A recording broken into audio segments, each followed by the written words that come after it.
What is going on, everybody? It's Wally here with the Misadventures, and today we are bringing back a video from, you might have thought it was a long dead series, but it's not, Smite! I've been playing Smite this whole time, I must admit, but I'm currently working on constructing a new series for you guys and trying to come up with ideas because while Smite gameplay videos are fun, they get kind of old in my opinion. So, anyways, I digress. I'm back here playing Smite, and I want to talk to you all about the new god that has come to Smite, Artio. She is a brand new tank belonging to the Celtic Pantheon. A lot of fun. Like, a lot of fun. I can't stress how much fun I've had with this god just in the first day that I have played with her. I've already got her through her first mastery tier, and I'm about halfway through the second mastery tier, and I've only played with her for a day. She's got some pretty good skills, some pretty interesting combos. I'm gonna probably guess that once she does get classified difficulty-wise, she's probably gonna be classified as a hard difficulty just because of how her skills all combo together. But anyways, I want to take a closer look at her and show you guys some of the finer points on what I thought was interesting about this god and give you guys my build that I've been having great success with and let you enjoy her for yourself. So the first thing you got to realize about Artio is, number one, she doesn't have an ult. And that is because she's actually a stance changer. Well, maybe not a stance changer so much as a form changer. She has her number 4 being Shapeshift. Its active is Artio shapeshifts between her Druid stance and her Bear stance, and her passive.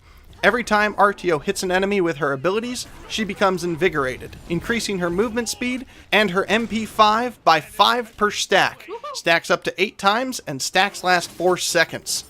That's going to be a big thing to understand. She's got no real big finishing move, it's all just a good constant stream of moves.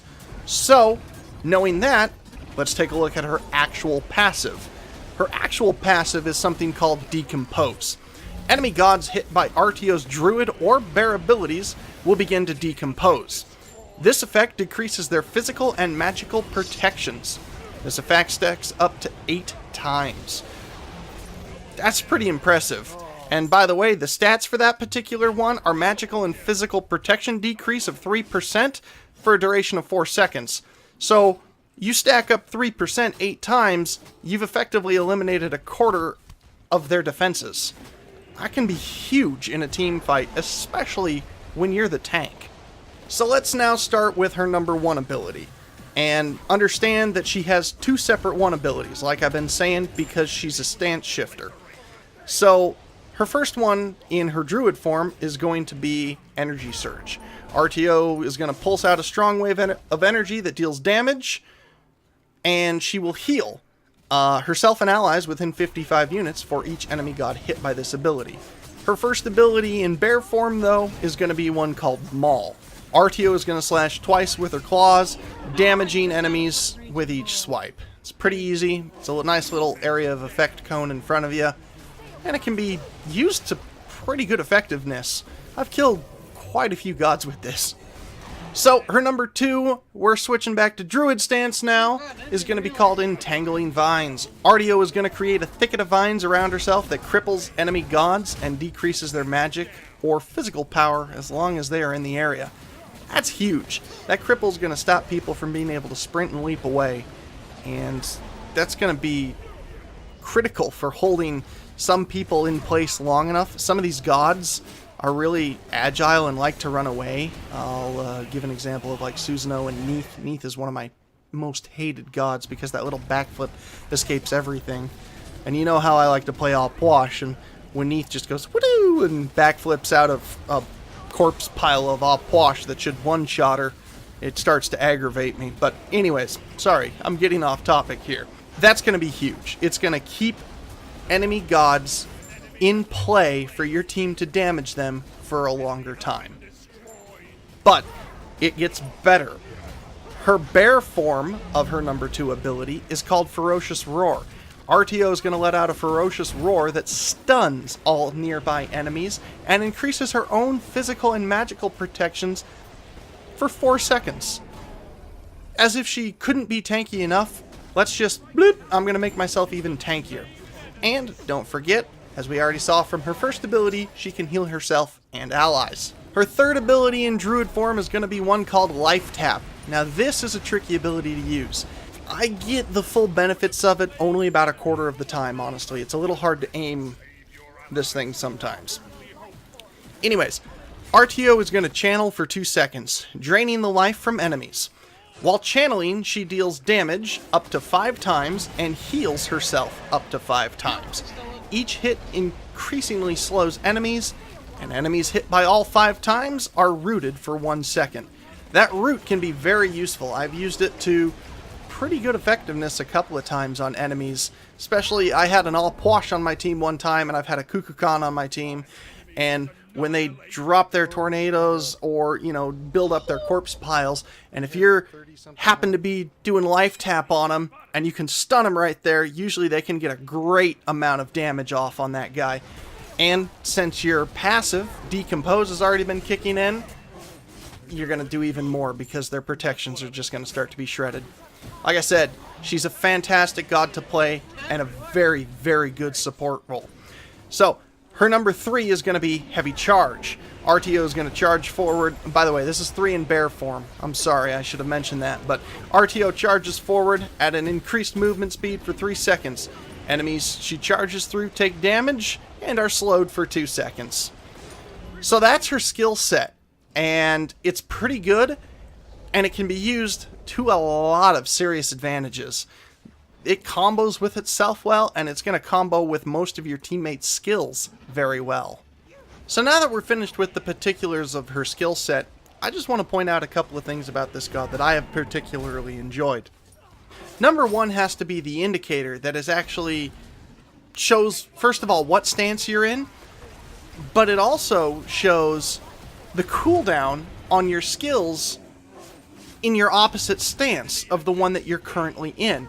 So it gives you a good idea of where your skills are in their cooldown states. It's fantastic. I mean, it allows you to sort of plan things out and be prepared and time things a little better than you could otherwise.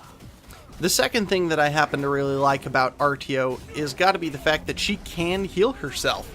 She can heal herself and her teammates to a mild degree of success.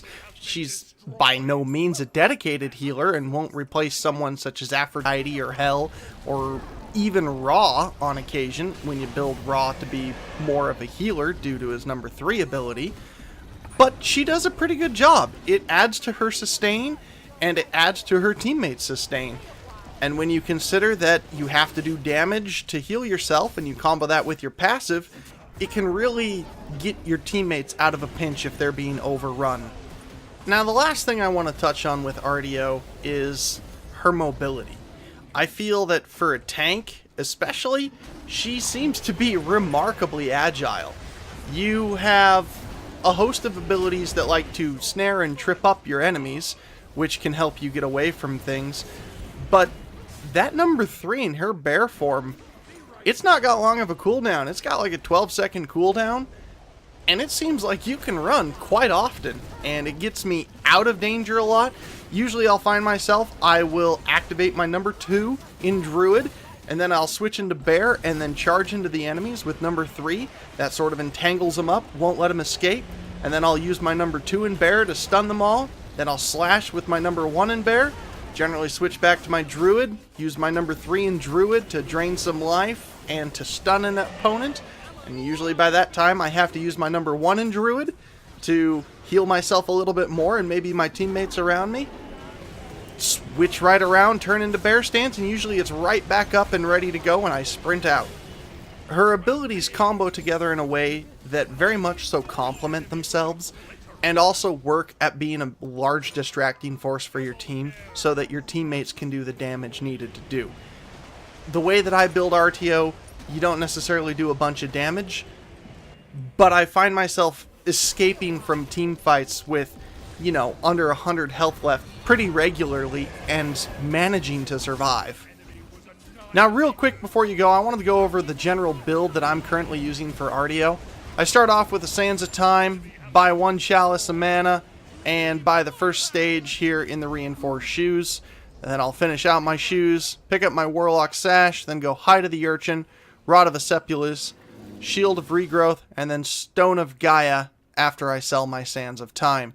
I find, you know, it cranks out a pretty good amount of health here, and gives me a real good overall protection stat, and just allows me, like I said, to tank the damage that the enemy team's going to throw at me, and be that distraction that my team needs me to be. All in all, I would have to definitely recommend Artio for people to try out. She's a very solid tank who can play very aggressively and give her team one hell of an edge in team fights.